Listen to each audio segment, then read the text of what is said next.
Hello guys, welcome back to our YouTube channel. Today we are going to discuss chapter first दो ध्रुवीयता का अंत of class 12th political science. अगर आप हमारे चैनल पर नए हो तो take a moment and subscribe our channel. और अगर आपने ऑलरेडी कर लिया है तो let's go forward to our video. So आज हम पढ़ने वाले हैं 12th क्लास की पॉलिटिकल साइंस का चैप्टर फर्स्ट दो ध्रुवीयता का अंत. अब इसके अंदर सबसे पहला टॉपिक है हमारा शीत युद्ध. अब शीत युद्ध को इंग्लिश में बोला जाता है कोल्ड वॉर. अब इसके बारे में पढ़ते हैं कि कोल्ड वॉर थी क्या, शीत युद्ध था क्या. सो बेसिकली हम इसको एक एग्जाम्पल से समझे तो दो लोग हैं जिनके बीच में युद्ध हुआ पर युद्ध नहीं हुआ. अगर आपके बोर्ड में क्वेश्चन आता है, क्योंकि क्वेश्चन मोस्ट प्रोबेबली आता ही आता है 2 मार्क्स में कि शीत युद्ध क्या कहते हैं या शीत युद्ध से आप क्या समझते हो किसी भी फॉर्म में, बट ये शीत युद्ध के बारे में ज़रूर आता है. तो आप उसमें आंसर लिख सकते हो दो महाशक्तियों के बीच में युद्ध की स्थिति उत्पन्न होना परंतु युद्ध ना होना. अब उसके बारे में हम समझते हैं वो दो महाशक्तियाँ थी क्या. बेसिकली यूएसए और यूएसएसआर दो चीज़ें हैं. अब उन दोनों के बीच में कॉन्फ्लिक्ट हो रहे हैं, कॉम्पिटिशन्स हो रहे हैं, बट लेजेंड वॉर नहीं हो रही है. वही हुआ था शीत युद्ध में जब हमारे वर्ल्ड वॉर हुई थी, सेकेंड वर्ल्ड वॉर. आपको इसमें थोड़ा सा टाइम के पीछे जाना पड़ेगा. सेकेंड वर्ल्ड वॉर के बाद जब 1945 में वर्ल्ड वॉर ख़त्म हुई थी, उसी के बाद ये शीत युद्ध हुआ था. क्योंकि कोई भी वॉर होती है उसके बाद ना कुछ कॉन्सिक्वेंसेस होते ही हैं. तो वैसे ही सेकेंड वर्ल्ड वॉर के बाद ये कोल्ड वॉर यानी कि शीत युद्ध हुआ था, जिससे हमारी पूरी विश्व राजनीति पे इम्पैक्ट पड़ा था. उसके बाद ही स्टार्ट हुआ था 45 में ये शीत युद्ध यूएसए और यूएसएसआर के बीच में.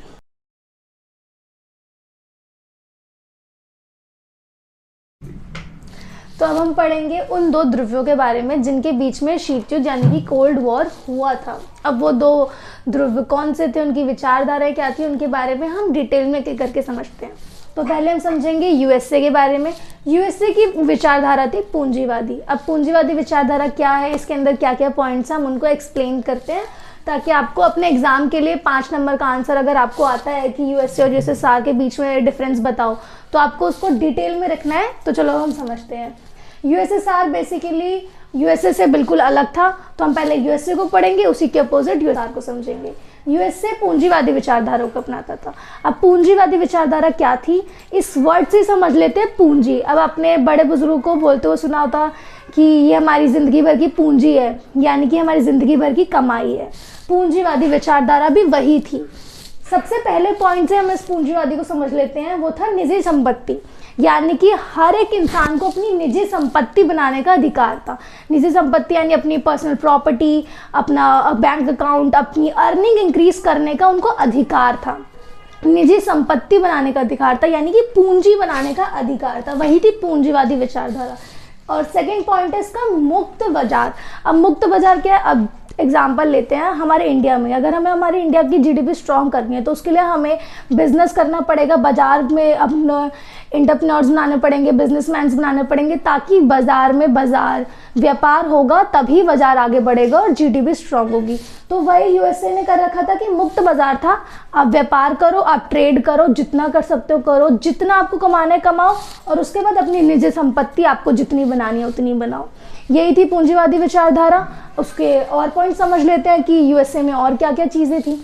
थर्ड पॉइंट है लोकतांत्रिक स्वतंत्रता. यानी कि जो यूएसए था वो डेमोक्रेसी कंट्री था. अब डेमोक्रेटिक कंट्री क्या होती है, जैसे कि इंडिया, हमारे पास जनता के पास राइट्स हैं अपनी फेवरेट पार्टी को वोट करना, सत्ता में लाना.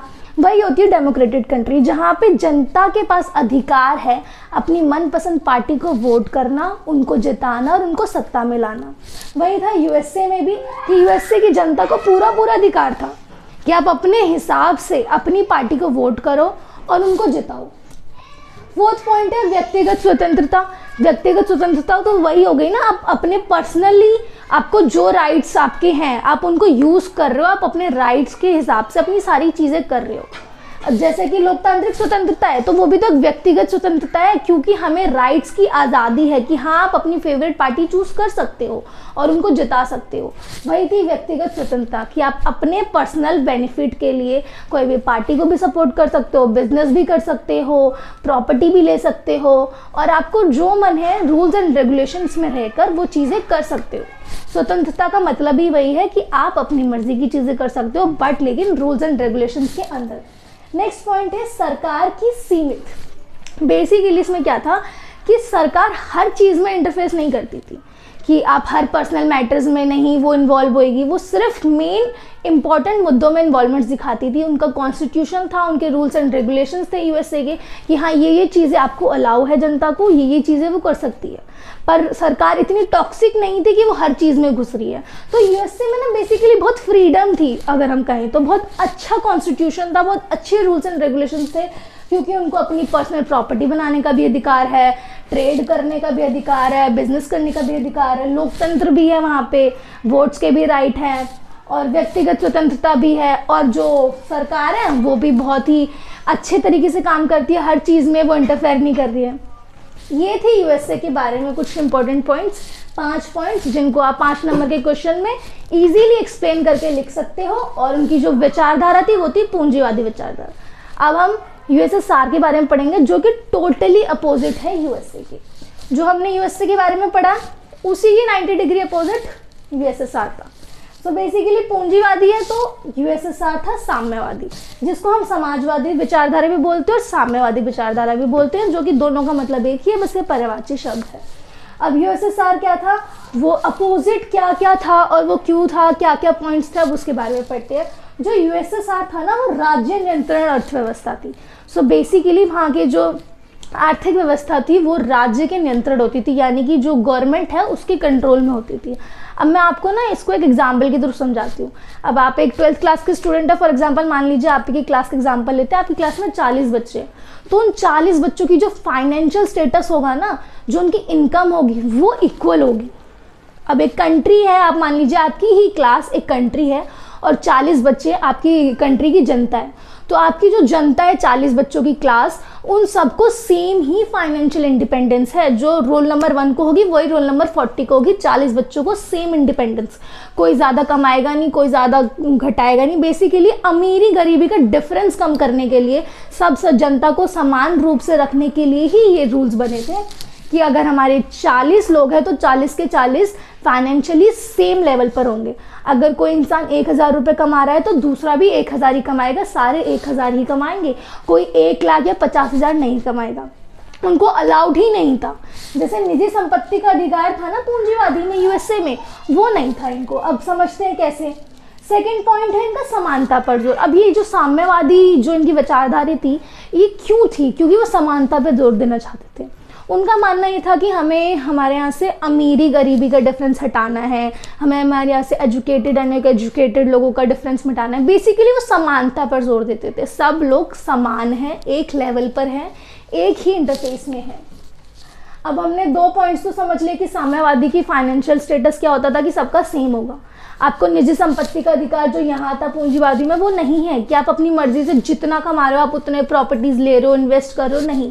आप एक लेवल तक ही कमा सकते हो, उसी लेवल में ही आपको रहना है जो लेवल सरकार ने आपको डिसाइड करके दिया है कि आप 1000 रुपये ही कमा सकते हो, उससे ज़्यादा नहीं तो आप नहीं कमा सकते। आप इतनी ही प्रॉपर्टी ले सकते हो तो आप उतनी ही प्रॉपर्टी रखोगे, इतनी। अब उसके बाद हम नेक्स्ट टॉपिक पढ़ते हैं, वो है एक दलीय शासन व्यवस्था। यूएसए में लोकतंत्र था, लोगों के पास अपने राइट्स थे।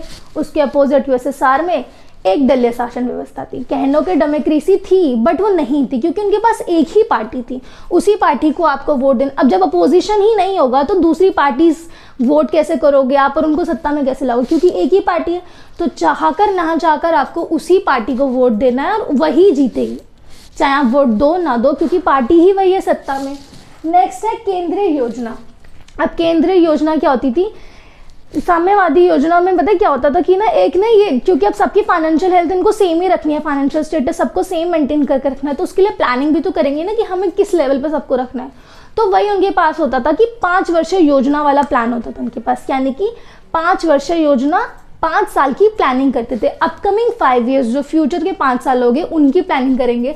उसमें आप अपने फाइनेंशियल्स कैसे देखेंगे, हमें अपनी जनता को कितना अलाउ करना है, कितना अलाउ नहीं करना है, मार्केट में कैसे क्या होगा, हमें इन्वेस्टमेंट में कितना ध्यान देना है, कितनी प्रॉपर्टी अलाउ करनी है लोगों को, कितना वो अर्न कर सकते हैं, क्या हमें उनका लेवल सेट करना है, क्योंकि सबको सेम ही लेवल पे रखना था उनको।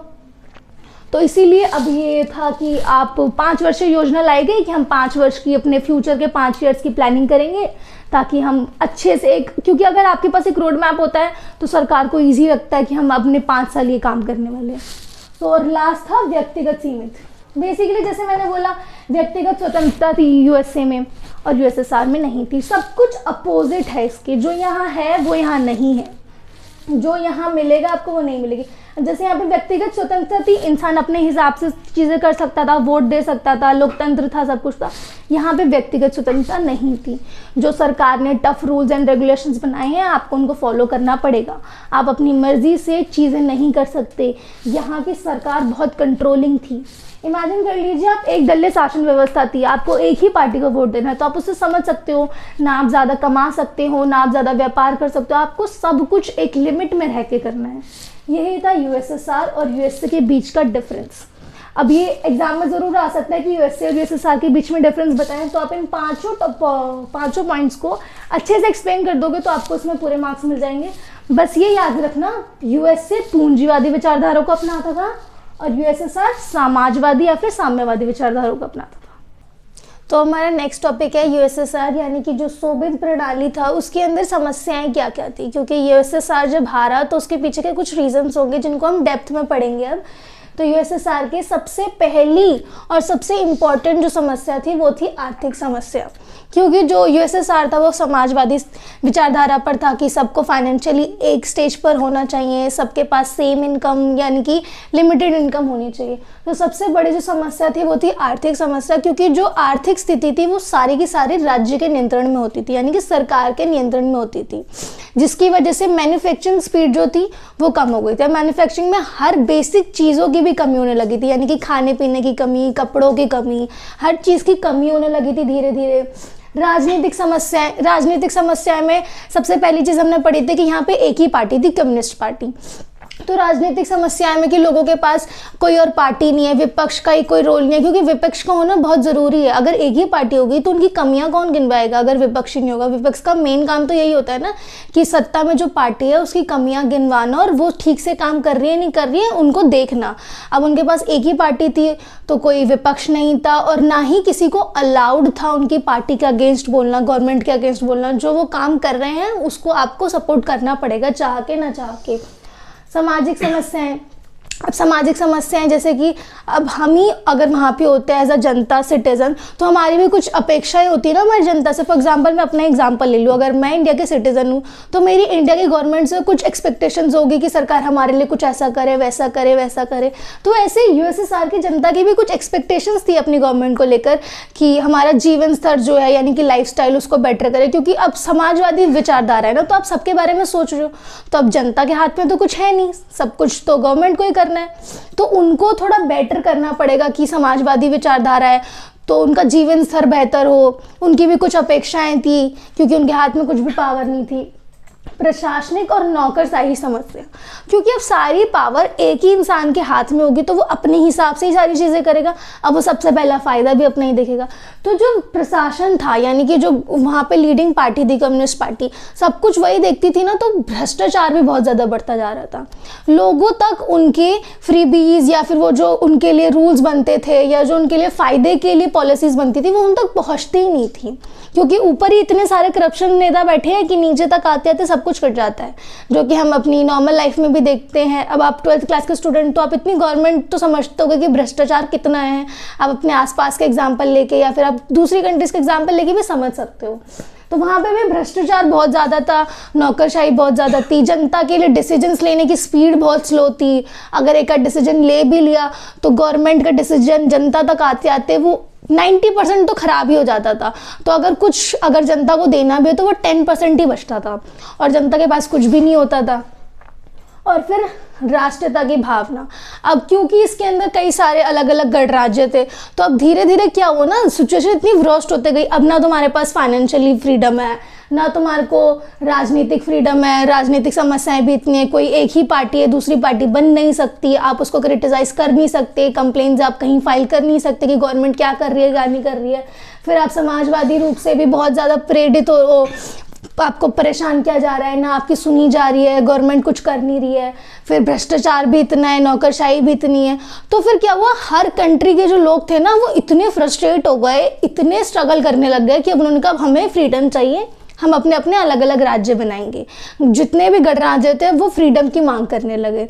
ये सारे मेन पॉइंट्स थे जिसकी वजह से जो सोवियत प्रणाली थी वो धीरे धीरे कमज़ोर होने लगी। अब इतना सारा पैसा, मेन जो उनकी मेन दिक्कत थी ना, वो सबसे ज़्यादा कंपटीशन में थे, क्योंकि यूएसए से कंपटीशन करना, तो वो जितना भी उनका बिजनेस का पैसा होता था वो सारा का सारा अपनी लड़ाई के इक्विपमेंट्स में लगा देते थे। अपनी उनको कंपटीशन करना था कि अगर उनके पास ये फाइट के लिए गन्स है तो हमें भी वो गन्स बनानी है, उनकी मिलिट्री इतनी है तो हमें भी मिलिट्री इतनी बनानी है। जो पैसा उनको अपनी डेवलपमेंट में लगाना था, जो पैसा उनको अपनी जनता को आगे बढ़ाने के लिए लगाना था, वो सारा पैसा उन्होंने अपनी फाइट में लगा दिया। उन्होंने अपने आप को स्ट्रॉन्ग बनाने में कि हमें कंपटीशन करना है यूएसए से, उसमें लगा दिया।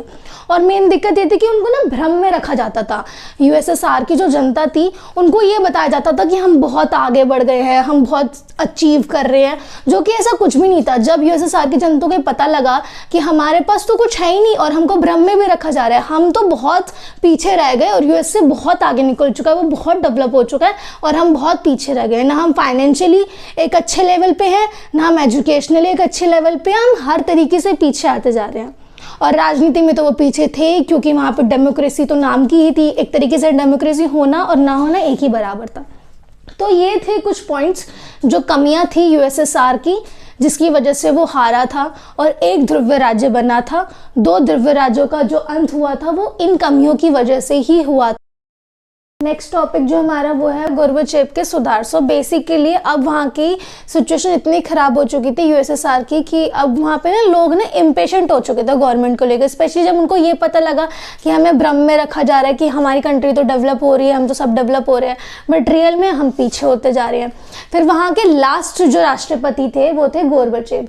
अब जब तक ये सत्ता में आए लोग इतने इम्पेशेंट हो चुके थे गवर्नमेंट को लेकर कि अब उनके अंदर पेशेंस ही नहीं बचे थे, बल्कि एक बहुत ये अच्छे लीडर होते अगर ये इनको पूरा टाइम इनको मिलता और अगर जो इनकी नीतियां थी अगर वो सही तरीके से लागू हो जाती और वो ठीक तरीके से काम करती तो वो फिर नहीं होता जो हुआ, यूएसएसआर का पतन नहीं होता।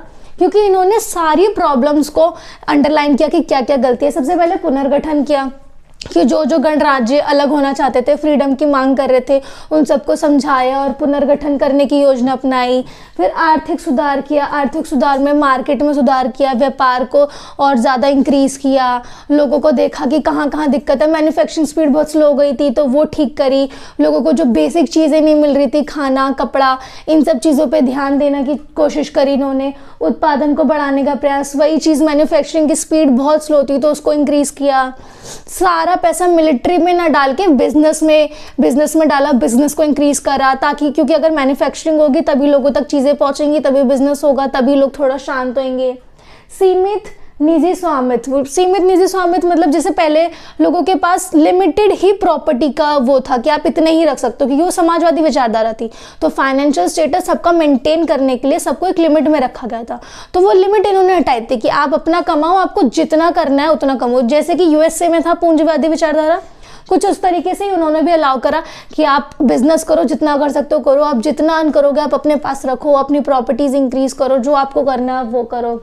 बेसिकली इनकी खुलेपन की नीति थी। खुलापन यानी कि इसको हम खुलेपन की नीति भी बोल सकते हैं कि उन्होंने ना बहुत फ्रीडम दे दी लोगों को, जो वो चाहते थे, जो फ्रीडम ज़रूरत थी उन लोगों की, जनता की, वो उनको दी गई। हर चीज़ उनको मिलने लगी, वो चीज़ जो उनको ज़रूरत है। फिर फॉर एग्जांपल आर्थिक स्वतंत्रता, फिर उसके बाद उत्पादन बढ़ाना, बाजार में व्यापार में इन्वेस्टमेंट करना, जो सारा पैसा मिलिट्री में जा रहा है उसको कंट्रोल करना कि सिर्फ मिलिट्री की ज़रूरत नहीं है, फिर सिर्फ आपको सैन्य हथियारों की ज़रूरत नहीं है, आपको अपनी जनता की भी ज़रूरत है, तो उन पे थोड़ा सा पैसा इन्वेस्ट करो, उनका थोड़ा ध्यान दो।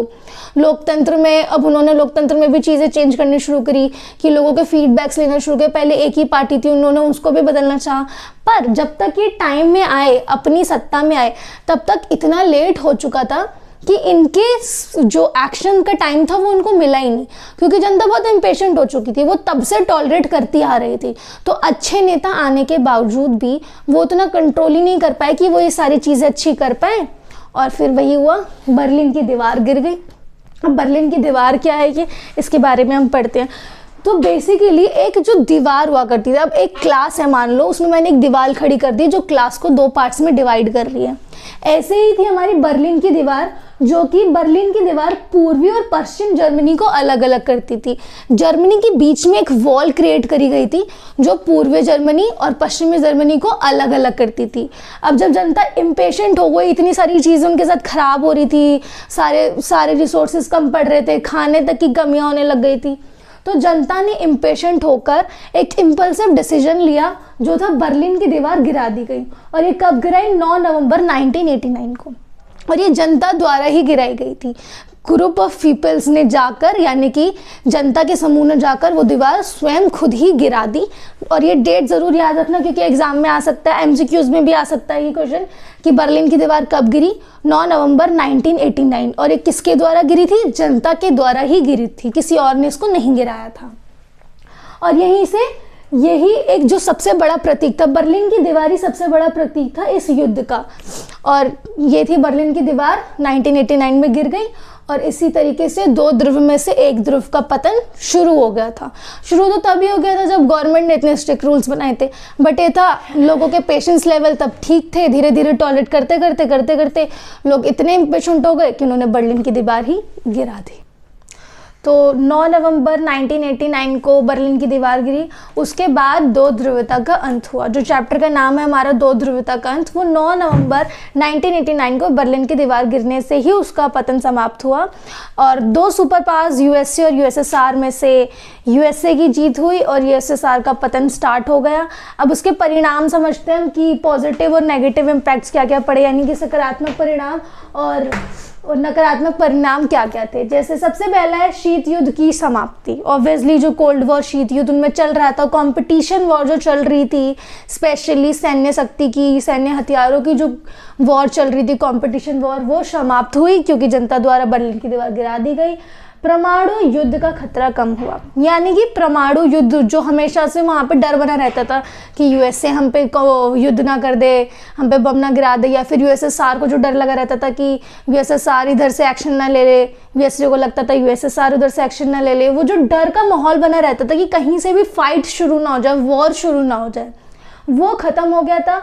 और फिर उसके बाद वैश्वीकरण को बढ़ावा दिया गया। वैश्वीकरण आपने एक चैप्टर पढ़ा होगा 11th क्लास में, तो आपको पता होगा वैश्वीकरण क्या होता है। यानी कि बेसिकली दो बिजनेस को बढ़ावा दिया गया, इंटरनेशनल बिजनेस को बढ़ावा दिया गया, क्योंकि अब कोल्ड वॉर नहीं रही है, यूएसएसआर भी अब समाप्त हो गया, उसका भी पतन हो गया, तो उसके बाद वैश्वीकरण को बढ़ावा दिया गया। ये जो बहुत अच्छा पॉइंट था, वहाँ पे सबसे ज़्यादा जो एक सकारात्मक प्रभाव पड़ा था वो वैश्वीकरण का सकारात्मक प्रभाव पड़ा था और शीत युद्ध की समाप्ति हो गई थी। अब उसके कुछ नकारात्मक प्रभाव यानी कि डिसएडवांटेजेस क्या रहे थे वो भी थोड़ा सा देख लेते हैं, क्या पता एग्जाम में आ जाए कि शीत युद्ध की जो समाप्ति हुई उसमें सकारात्मक और नकारात्मक प्रभाव बताओ, यानी कि एडवांटेजेस और डिसएडवांटेजेस बताओ, तो वो भी हम देख लेते हैं। अमेरिका का एक अधिकार, अब दो ध्रुव थे तो अब उसमें से दोनों में से एक जीत गया तो एक बचा, तो वो अब और ज़्यादा सुपर पावरफुल हो गया, क्योंकि दो सुपर पावर्स जब आपस में लड़ती है और एक सुपर पावर हार जाती है, एक जीत जाती है, तो वो सुपर पावर और सुपर पावर बन जाती है, जो तो हमारे पास यूएसए यानी कि यूनाइटेड स्टेट्स ऑफ अमेरिका। अब वो और भी ज़्यादा स्ट्रांग बन गया है, और वो इतना स्ट्रांग बन गया कि तब से लेके आज तक वही सुपर पावर है। हम आज की भी अगर करंट सिचुएशन भी देखें तो अभी भी यूएसए ही है सबसे ज़्यादा बड़ी सुपर पावर हमारी पूरी विश्व राजनीति में, तब से लेके अब तक। सेकंड पॉइंट है छोटे छोटे देश का संप्रभुता पर खतरा था। सो बेसिकली जो छोटे छोटे गणराज्य थे यूएसएसआर के, उन पर वो जो खतरा बना हुआ था वो बहुत ज़्यादा बन गया था। और क्योंकि अब जब यूएसएसआर का समाप्तिकरण हो रहा था तो नए संघर्ष भी आए, जिसमें से आतंकवाद बहुत बड़ा एक वो पड़ गया था। अब जैसे हम इंडिया पाकिस्तान का एग्जाम्पल ले लेते हैं, इंडिया और पाकिस्तान पहले एक ही थे, बांग्लादेश, इंडिया, पाकिस्तान, पर जब ये पार्ट्स में डिवाइडेड हुए तो आतंकवाद ऑब्वियसली बढ़ गया। हम देखते ही रहते आए दिन कोई ना कोई अटैक होता रहता है, क्योंकि जब कोई एक पार्ट पहले एक हुआ करता था उसके बाद वो उसको टुकड़ों में बांट दिया जाता है ना, तो आतंकवाद का खतरा बहुत ज़्यादा बढ़ जाता है। वही यूएसएसआर के साथ भी प्रॉब्लम थी, क्योंकि अब उसका पतन हो रहा था तो जो अलग अलग गणराज्य थे वो अब अलग अलग हो रहे थे, वो अपना स्वतंत्रता की मांग कर रहे थे, धीरे धीरे स्वतंत्र हो गए थे, तो वो आतंकवाद का खतरा भी पैदा कर रहे थे कि कहीं वो हम पे अटैक न कर दे, वो हम पे अटैक न कर दे। ऐसे अटैक्स की भी बहुत डर बना रह रहा था। तो यही था हमारा दो ध्रुवता का अंत। ऐसे ही हुआ यूएसए और यूएसएसआर के बीच में जो कंपटीशन वॉर थी, जिसको हम कोल्ड वॉर बोलते हैं, जो कि एक रियल वॉर नहीं थी। हमेशा याद रखना, क्योंकि शीत युद्ध के बारे में ज़रूर एक क्वेश्चन ज़रूर आएगा कि शीत युद्ध क्या था। तो आप समझ लेना, दो सुपर पावर्स के बीच में युद्ध के हालात पैदा होना, युद्ध ना होने को ही शीत युद्ध कहा गया है। और वैसे यूएसए और यूएसएसआर के बीच में ही वो युद्ध हुआ था, शीत युद्ध। दोनों सुपर पावर्स थी, यूएसए जीता और यूएसएसआर हार गया। उसके हमने रीजंस भी पढ़े क्यों हारा वो, और उनकी हमने विचारधाराएं भी पढ़ी, पूंजीवादी विचारधारा, साम्यवादी विचारधारा, इन दोनों के क्या कॉन्फ्लिक्ट्स थे, क्यों हारा यूएसएसआर, वो भी हमने समझा। और अब हमने ये भी समझ लिया कि उसके प्रभाव क्या पड़े, पॉजिटिव और नेगेटिव दोनों। हमारा लास्ट टॉपिक बचा है, वो है शोक थेरेपी, उसको भी समझते हैं। तो अब हम इस चैप्टर के लास्ट टॉपिक पे आ चुके हैं, शोक थेरेपी। तो जब दो ध्रुवता का अंत हुआ, एक ध्रुव का उदय हुआ, उसके बाद क्या हुआ, उसके बाद हुई शोक थेरेपी। अब इस शोक थेरेपी में क्या है, सो बेसिकली अब जब इतनी सारी चीज़ें हुई हैं तो उसके बाद इन सब चीज़ों को कंट्रोल में करने के लिए भी तो एक एक्शन लिया जाएगा ना, उसी एक्शन को शोक थेरेपी कहा गया है। उसके हम मेन पॉइंट्स देख लेते हैं। सबसे पहले था निजीकरण। निजीकरण को इंग्लिश में बोलते हैं प्राइवेटाइजेशन। बेसिकली जो बड़ी बड़ी कंपनियां थी जो सरकार के कंट्रोल में थी, अब उसको प्राइवेटाइज कर दिया गया था ताकि वो बेटर तरीके से कंट्रोल की जा सके, क्योंकि सरकार के पास थी तो करप्शन बहुत ज़्यादा था, जनता तक चीज़ें पहुंच नहीं पा रही थी, बहुत सारी प्रॉब्लम्स आ रही थी, मैन्युफैक्चरिंग में दिक्कत आ रही थी। इसलिए कंपनीज़ की, बड़ी बड़ी कंपनीज़ का प्राइवेटाइजेशन कर दिया गया था, प्राइवेट कर दी गई थी कंपनी। सेकेंड पॉइंट है मूल्य नियंत्रण समाप्त कर दिया गया था। बेसिकली सरकार उस टाइम में बहुत कंट्रोलिंग हुआ करती थी, यूएसएसआर की सरकार आप स्पेशली देखेंगे तो, और यूएसएसआर की कितनी फ्री हुआ करती थी, और अब सब कुछ यूनाइटेड स्टेट के पास था। तो इसलिए उन्होंने अपने रूल्स को ही अप्लाई करा कि जो सरकार इतना इंटरफेयर करती है, हर चीज़ में इंटरफेयर करती है, वो ख़त्म कर दिया गया। पूंजीवाद को और बढ़ावा दिया गया कि आप और पूंजीवादी बने, आप और ज़्यादा अर्न करें, आप और ज़्यादा प्रॉपर्टीज़ ले, इसमें आपका ही फ़ायदा होगा। क्योंकि एट दी एंड जब जनता का भला होगा तभी सरकार का भला होगा, जनता ग्रो करेगी तभी जीडीपी ग्रो करेगी और कंट्री का फ़ायदा होगा। मुक्त व्यापार सबसे इम्पॉर्टेंट, पहले आयात निर्यात अलाउड नहीं था, यानी कि बेसिकली एक्सपोर्ट इम्पोर्ट अलाउड नहीं था क्योंकि बहुत ज़्यादा स्ट्रिक्ट लॉज थे। तो वो मुक्त व्यापार किया गया कि आप वर्ल्ड वाइड ट्रेड करो, वर्ल्ड वाइड बिजनेस करो, जिस कंट्री के साथ करना है, जहाँ करना है करो, जितना ज़्यादा बिजनेस करना है करो, क्योंकि at the end financial literacy से ही ग्रोथ होती है। अगर आप फाइनेंशियली इंडिपेंडेंट नहीं हो तो आप आगे ग्रोथ नहीं ले सकते हो। इसीलिए सरकार ने समझा और सबको मुक्त व्यापार करने की अनुमति दी। सरकार अब कुछ फ्रीबीज देने लगी। अब जैसे आज के टाइम में भी जब इलेक्शंस आते तो हम सुनते हैं ना, ये सरकार ये देगी, जीतने के बाद ये सरकार वो देगी, वही फ्रीबीज सरकार ने दी, स्टार्ट करी। बेसिक चीज़ें जैसे शिक्षा, स्वास्थ्य, हेल्थ केयर, बच्चों को पढ़ाना लिखाना, भोजन, बेसिक भोजन, वो दिया सरकार ने, और सरकार ने बहुत सारी चीज़ें अंडर कंट्रोल करी। सो बेसिकली शोक थेरेपी एक पॉजिटिव इम्पैक्ट लेकर आई वर्स्ट सिचुएशन में। उस सिचुएशन को जो बहुत ज़्यादा आउट ऑफ कंट्रोल हो गई थी उसको सुधारने के लिए, लोगों को कुछ अच्छी चीज़ें देने के लिए, लोगों का भला करने के लिए एक रूल आया, एक थेरेपी आई जिसको हम शोक थेरेपी बोलते हैं, जिसके अंदर सारी वो चीज़ें करी गई जो लोगों के लिए बेनिफिशियल थी। ये था हमारा चैप्टर फर्स्ट। तो अगर क्वेश्चन आता है एग्जाम में इन केस की शोक थेरेपी क्या था, शॉर्ट फॉर्म में बताने के लिए 1-2 नंबर में, तो आप उसको ऐसे लिख सकते हो कि समाजवादी विचारधारा की नीति को समाप्त करके पूंजीवादी विचारधारा की नीति की और बदलाव को शोक थेरेपी कहा गया।